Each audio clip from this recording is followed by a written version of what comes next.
The hall was filled with soft orchestral music and the faint echo of footsteps. Flags hung motionless above the stage. Medals gleamed under the spotlight. It was Navy Day, a celebration of heroes long past and those still serving. The audience stood as the Admiral entered, a tall, silver-haired man whose presence alone commanded silence.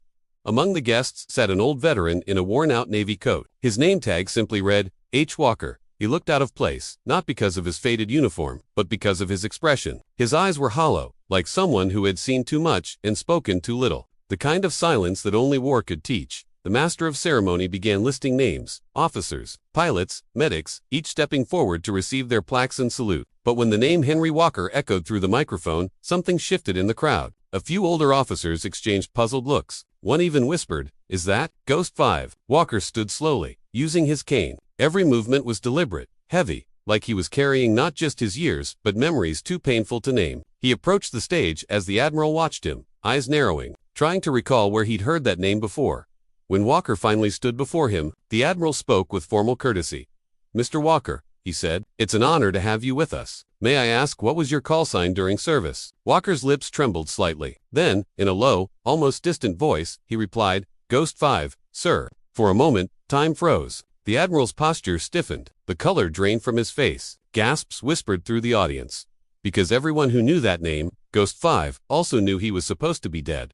The hall buzzed with whispers. Officers leaned toward one another, trading half-remembered tales and uncertain glances. The Admiral, still pale, forced a thin smile. "Ghost 5, he murmured, "that can't be right. That call sign was retired 20 years ago." Walker gave a faint nod. "I know," he said softly. "They told me the same thing when I came home." The Admiral motioned for him to step aside, away from the microphone. "Mr. Walker," he said quietly, "come with me." Together they exited through a side door into a corridor lined with portraits of admirals past. The air smelled faintly of salt and brass polish. Inside a small briefing room, the Admiral turned sharply. "You're supposed to be dead. The Ghost 5 unit, your entire team vanished during the Blackwater Bay operation. We found wreckage. We held a memorial." Walker lowered himself into a chair. His hands shook slightly as he removed a small metal tag from his pocket. Corroded, burned, but legible. It read, "GHOST 5. "We didn't vanish," he said. His voice was low, but steady. "We were left." The Admiral blinked. "Left." Walker's eyes glazed over, lost in memory. "It was a covert extraction mission. A squad of 6, callsign Ghost Team. We were sent to pull out civilians trapped behind enemy lines. But the storm hit early. Comms were lost. Command thought we were gone. The evac ship never came." He paused. His breathing trembled. "We fought for 3 days in the rain, outnumbered 20-1. We held the dock, so the refugees could escape on fishing boats. I lost every man on my team. Every one of them called me on comms until their lines went silent." The Admiral's expression softened, from shock to something closer to guilt. "Why didn't you report back after?" Walker looked up slowly. His eyes, clouded and blue-gray, were like a storm still brewing inside him. "I did," he whispered, "but when I reached the base, no one believed I was real." The Admiral swallowed hard. He remembered the old reports, the radio intercepts that mentioned a lone voice, still calling for support. "Ghost 5's final transmission. This is Ghost 5. Still holding, don't forget us." And then nothing. Now, that same voice was sitting before him, older, cracked, and still haunted. The Admiral sank into the chair opposite Walker. For a moment, neither man spoke. The ticking of a wall clock filled the silence, each second cutting deeper than words. Finally, the Admiral exhaled. "I remember that transmission," he said quietly. "We all thought it was interference. An echo from the storm. I was a junior officer then. They said no one could have survived Blackwater Bay." Walker nodded faintly. "That's what they wanted to believe."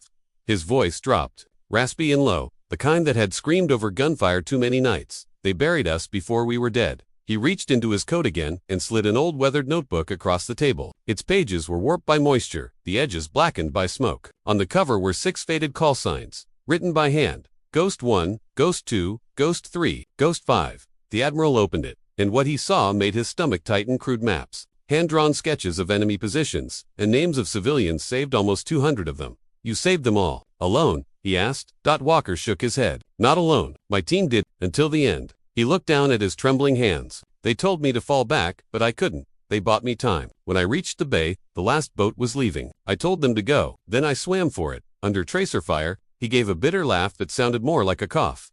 "When I woke up, I was in a hospital tent. No records, no ID. They said I was delirious, said Ghost Team never existed. When I finally got home, my wife had a folded flag waiting for her. My name on it." The Admiral's throat tightened. "So you just disappeared." Walker's eyes filled with a cold kind of sadness. "I tried to come back, but you can't come home when your name belongs to the dead. He looked up, locking eyes with the Admiral. You ever wonder why some ghosts walk the earth, Admiral? It's not because they're lost, it's because someone forgot to listen. The Admiral looked away. That last sentence landed like a knife. He remembered that night he was in the comms room when the final signal came through. The voice had been faint, almost buried in static. He'd been ordered to log it as a false echo, and he did. Now, sitting across from the man whose voice he had dismissed, the Admiral felt the full weight of that order. The Admiral leaned back in his chair, his uniform suddenly feeling heavier than armor. He ran a hand over his face, as if trying to wipe away 20 years of command decisions that now seemed monstrous in hindsight. Walker, he said slowly, voice unsteady, I read the mission reports. I signed one of them. They said Ghost Team's coordinates were lost in the storm. That retrieval was impossible. Walker's eyes flickered with restrained pain. Coordinates were right there in the last transmission. We sent them 5 times. Someone scrubbed them from the record. The Admiral's head jerked up. Scrubbed? By who? Walker hesitated. Then he looked the Admiral dead in the eyes. By command? The room went still. They couldn't afford to admit a failed op. Walker continued. We were operating outside the treaty line. If word got out that us boots were on that soil, it would have been an international scandal. So they erased us, all 6 names, all records, every trace. He reached for his notebook again and tapped a small blood-stained corner. We called for extraction at 0400. Your fleet was 2 clicks offshore. We saw your lights, Admiral. His voice cracked. And then they turned away. The Admiral's jaw tightened. His mind raced back through decades of service files, redacted pages, classified briefings. He'd always believed the Blackwater Bay mission was a tragedy of weather and fate. But now he realized it was built on a lie. He looked at Walker, who sat quietly, trembling not from weakness, but from the weight of memory. Why come back now? The Admiral asked. After all these years, Walker smiled faintly, the kind of smile that didn't reach the eyes. Because the men I lost deserve more than silence, he said. They died believing their country would remember them. I can't rest until that's true. The Admiral stood. He walked to the window, staring out at the naval ships resting in the harbor, steel giants that looked suddenly small against the gray ocean. You realize, he said, voice low, if this story surfaces, it'll shake the Navy to its core. Walker looked down at his weathered hands. Then maybe it's time it did. The Admiral turned back, his face shadowed but resolute. For the first time, his tone carried not authority, but apology.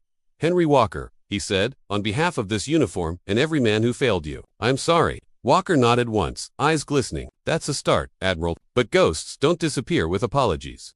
The Admiral stood motionless by the window. Outside, the ocean glimmered under a cold silver moon. Ships floated like ghosts themselves, silent, heavy, unknowing. Behind him, Walker's breathing grew labored. He had pushed himself too far today, but there was something unfinished in his eyes, a mission still incomplete. I came here for one thing, he said at last, to give them their names back. He reached into his coat once more, pulling out a folded, yellowed piece of paper. The Admiral took it gently, unfolding it with care. Inside were 6 names, written in shaky ink, Ghost Team.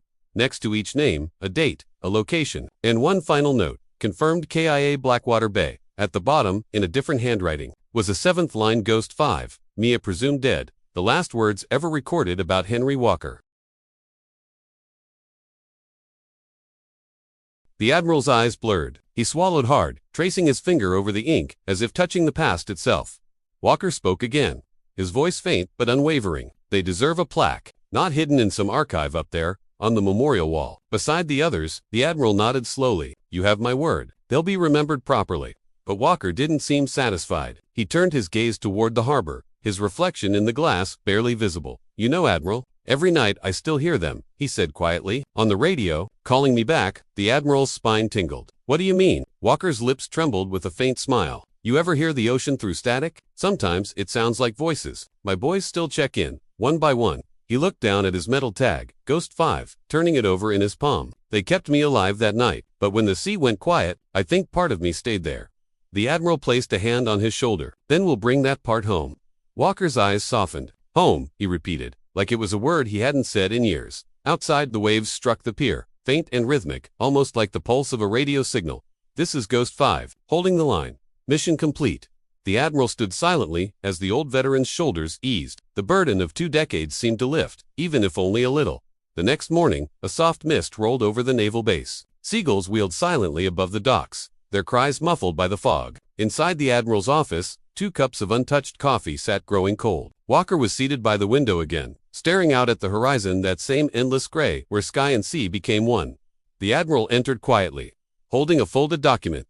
It's done, he said. The Navy Board has agreed to restore your team's records. the Ghost Unit will be officially recognized. All 6 names inscribed on the memorial wall. Walker turned slowly, his eyes watering. For a long moment, he said nothing. Then he smiled, not with pride, but with peace. "They'll finally have a home," he whispered. The Admiral stepped closer. "And you, Henry, what about you?" Walker looked down at his hands, scarred, trembling. "I've carried their voices for 20 years. Admiral, I think I'm ready to let them rest." He reached into his pocket and pulled out a small, battered radio, old military issue, held together by tape and time. The Admiral frowned. "You still have that?" Walker nodded. "This little thing saved me once, and every year since, on this day, I turn it on. Just in case the sea still remembers." He twisted the dial gently. A burst of static filled the room. For a moment, nothing but white noise. Then faintly, impossibly came a whisper through the static. "Ghost 5. Mission complete." The Admiral froze. "Was that?" Walker smiled faintly. "Sometimes they answer." The radio hissed again, then went silent. Walker set it down on the table, his breathing slowing, his gaze distant as if watching something far beyond the glass. "I told them I'd come back," he murmured. "Guess I finally did." The Admiral felt a chill as the old man's hand relaxed over the radio. The tag marked Ghost 5 slipped from his fingers and clinked softly onto the table. Outside, the morning light broke through the fog, a single ray cutting across the harbor, landing perfectly on the memorial wall that stood beyond the pier. The Admiral stood there for a long time, saying nothing. Then he reached down, picked up the tag, and whispered, "Welcome home, Ghost 5. A week later, the Navy Memorial stood silent under the dawn light. Fresh granite plaques gleamed with new engravings, 6 names carved deep and proud, their letters catching the first rays of morning. Among them, one name stood out slightly weathered, as if time itself had waited for it. Lt. Henry Walker, Ghost 5. The ceremony was small, private, no speeches, no reporters, just a handful of veterans who remembered the rumors, and one admiral standing alone before the wall. He wore full-dress uniform, his cap under his arm, his posture perfect, but his eyes, soft with something deeper than respect, told the truth. He placed the metal tag, Ghost 5, at the base of the wall. It rested there quietly, like it had finally found its place, as the wind moved through the harbor. Faint waves lapped at the dock. The Admiral closed his eyes. In the whisper of the tide, he thought he heard voices. Calm, steady, almost smiling. "Ghost team reporting in. Mission complete, sir." He opened his eyes, a tear tracing the line of his cheek. The ships in the distance glimmered under the rising sun, their hulls bright like polished steel. Life went on, cadets running drills, engines humming, but for a fleeting second. The Admiral felt the world pause. He saluted the wall. "Rest easy, boys," he said quietly. "You're finally home." Then he turned to leave. The radio Walker had left behind sat on the memorial bench, still faintly hissing through static. As the Admiral passed, a whisper came through, soft, low, unmistakable. "Thank you, Admiral." He stopped, breath-catching. But when he turned, the bench was empty. Only the wind moved now. A smile broke across his face, faint and trembling. He whispered back, "You're welcome, Ghost 5. As he walked away, the camera of memory might have pulled back, the harbor stretching wide beneath a brightening sky, the names on the wall shining like beacons, and somewhere out beyond the horizon, where the ocean met the light, 6 unseen figures finally stood together, saluting one last time before fading into peace. They called him Ghost 5, a name lost in silence, erased by time, forgotten by the very command he served. But ghosts, they have a way of returning, not to haunt, but to remind. When Admiral Royce asked the old veteran his call sign that day, he thought he was meeting a stranger. Instead, he met a piece of history that refused to die quietly. For 20 years, Henry Walker carried not medals, but memories, the kind that keep you awake at night. The kind that never needed recognition, only truth. And when that truth finally came to light, it didn't roar like thunder. It whispered through static, through tide, through the breath of the morning wind. This is Ghost 5, mission complete. Now, his name rests among heroes, carved in stone, shining in dawn light, not because the Navy remembered, but because one man refused to forget. Sometimes the bravest battle isn't the one fought with weapons. It's the one fought to be remembered. Ghost 5, a soldier who never stopped standing watch. Thanks for being here till the end. If this story moved you, give it a like, subscribe for more real moments, and share your thoughts. I read every comment.